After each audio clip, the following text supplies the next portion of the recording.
Like I was saying yesterday, we're gonna use this disc for the garden. So here's our plan. We're gonna take this back shank that's barely holding on with just that chain and then one bolt over there, and weld brackets on it to fit as a 3-point disc on the back of this little garden tractor we have here, just to help keep weeds down. And in my mind, this is gonna go great, but we'll see what it's actually like in reality. This is Cameron and I's project for today. Hopefully we get her knocked out. What do you guys think?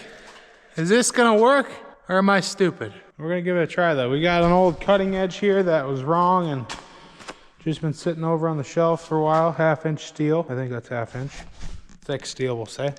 Cameron and I are definitely not engineers. We are totally farmers just winging it, while trying to make it look straight and nice at the same time. I'll get the plasma cutter over here.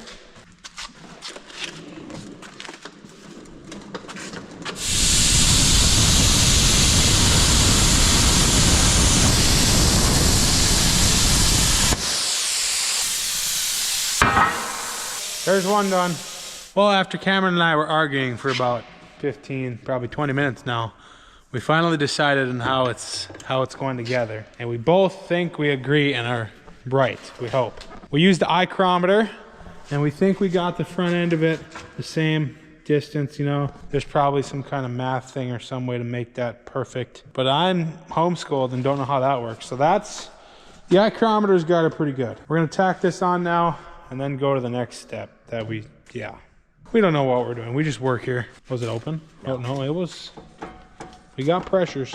How thick of steel do you think we got there? The bottom one is about that thick and then the top one's about that thick, okay? So like that and then like that. Got it? Should make a good connection with that.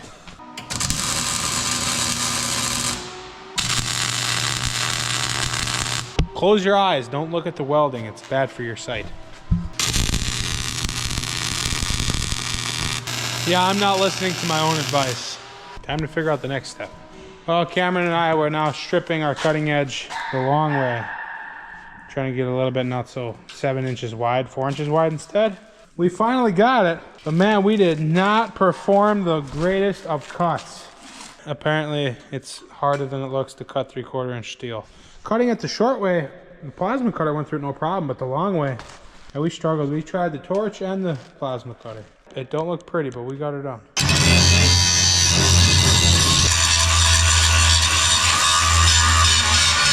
Well, we got our chunks all cut up and laid on here. Holes drilled. Cameron's starting to tack on now. Cameron and I are both having fun. He's cutting some steel again. We think we're about done and ready to just weld the sucker up. And that plasma cutter makes a nice edge when you got normal thickness steel that it's supposed to cut, right? Yeah.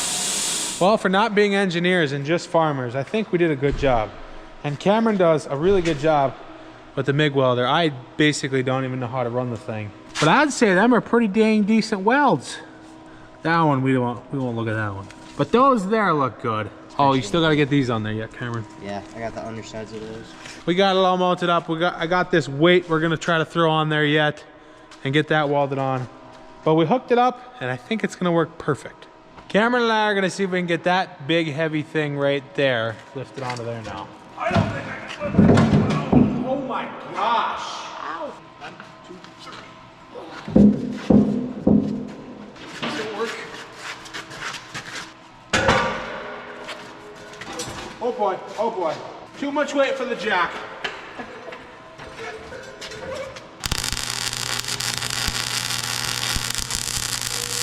So I'm not too sure how this is working because I'm pretty sure these are cast. But he laid a bead there. I don't know, I just work here.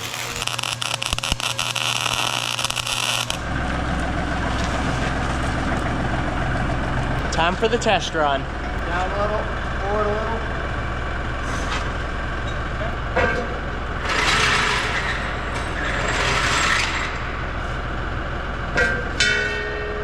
Go disc the yard. Hey, this would have been perfect for that ice storm we had.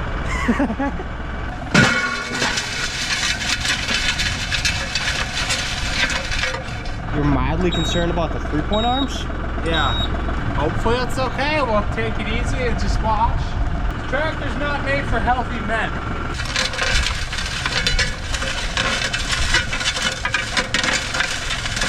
I would say it's working pretty good. Yeah, you know what I said? I think it's gonna work freaking amazing. If the ground wasn't frozen, I think it'd really be twisting the dirt, throwing it. My one concern here is this almost pushed out. That key? So I almost think we gotta take this pin out, push it in, like lock it over more and lock, you know what I mean? Yep. I mean, considering the yard, like it's wanting to do the thing it does. And it's just as wide as the tractor. Covers up both tire tracks. All things considered, I think we did pretty good. I was a little nervous that we were gonna do all this work and it not work and something. Yeah, I'm not an engineer, I'm just a farmer, but I think that'll do. All we really needed to do is help keep weeds down in the garden, so.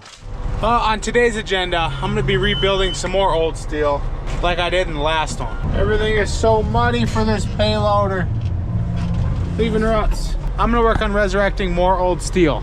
Except for this steel we still use every year. Like our 133-foot chisel plow right there, along with our other 30-foot chisel plow, to where both are in not operating condition. They're both in pretty beat up shape. We use them for, as some of you know in past videos, ripping up our virgin ground, digging rock out. So they get destroyed. They get their fair beating on them. So I'm gonna work on rebuilding them.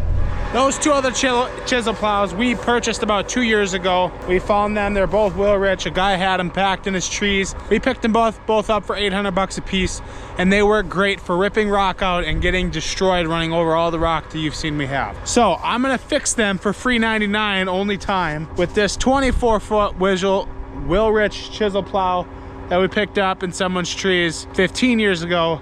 And this one has just kind of been run through and rebuilt several times. Like here's an original shank, and then here's a shank off some other old digger that is now no more shanks left because they're all on here and scrapped what's left. So I'm gonna take what's left of this one to rebuild those for, like I said, free 99, only some time. I gotta get it lifted up here, hopefully with the payloader, and get it hauled up there. So I can start taking parts off of this and throw them on the other one.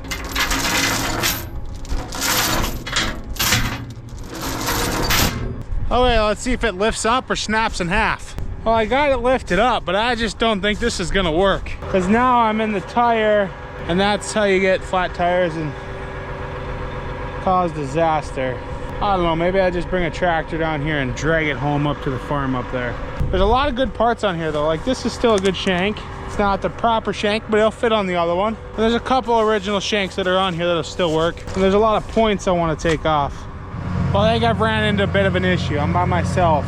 How do you hook up a pin that, or a hitch that just dangles? I don't know, we'll wing it and see what happens. It is so unbelievably muddy out here. I got my pants tucked into my boots so I don't get them full of mud.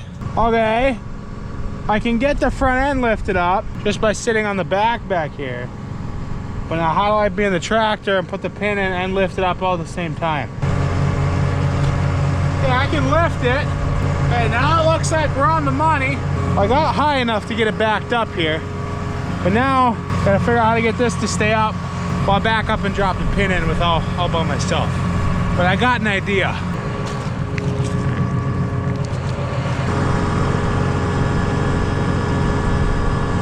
There we go, I think that'll work. I got my broken jack with 2 rocks holding it up. And then I got my hose shoved in there and a rock to hold this thing up. Now I set my pin in a little flipper flapper. I'm gonna get this to go in all by myself. That's what you call working with what you got. Now, was this harder than just asking someone from the farm to come help me? Yes. But do I feel more satisfied being able to do this by myself? Also yes. Hallelujah, we got it! Yeah, I'm always bringing you guys along with me. It'd be nice if one of you could just drop the pin in. But I know it doesn't always quite work like that. This is what you call working with what you got though. Oddly satisfying and actually kind of cool to think. If you don't have the stuff you wish you had, you just start looking around like, hey, what can I make work in turn of that? And it's kind of incredible sometimes the stuff you can come up with. So my new plan is, this is the one we still use that I'm rebuilding. I got it hooked up to the tractor here. I'm gonna bring it up to the shop, analyze it and everything I need, then go down, just take the parts off where it sits down there, bring them up here and work on it. That's my new plan because I can't get that one home. So I took a list on the other one what I'll need, just a few. I think it goes 3 shanks, 1 spring, and then a back tensioner bracket and bolt that I had to grab off the other one. And this one here is actually in really good shape. We really haven't taken this across very many rock. It did one pass. There's no shanks broke on it, surprisingly, yet. But what's wrong with this one is I'm not sure how it happens, but this lift cylinder here blew up. I like overextended, I don't know. I just work here. I just know that this is broke. Oh boy, we might have a bit of a problem. This one maybe looks bigger. Is the length at least the same? Elbow, it's about the pinky, yeah. For some reason this one just looks bigger down here. Okay, I needed 3 shanks. So does this thing still have 3 good original shanks? Probably not, huh? Looks like maybe there's one right there. Not much for original shanks on this thing anymore. 1, looks like there's one there. It just needs a spring, so 2. And it looks like there's one here.